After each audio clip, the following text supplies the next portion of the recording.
read it? Yeah. Walking outdoors one day, a mother turned to her daughter and asked, "So, just how much do you love me?"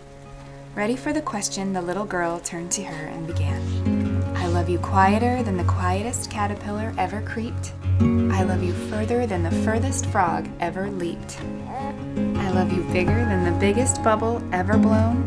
I love you freer than the freest kite ever flown. I love you higher than the highest swing ever swung. And I love you sweeter than the sweetest song ever sung." Is that a moon? Is he swinging in the moon?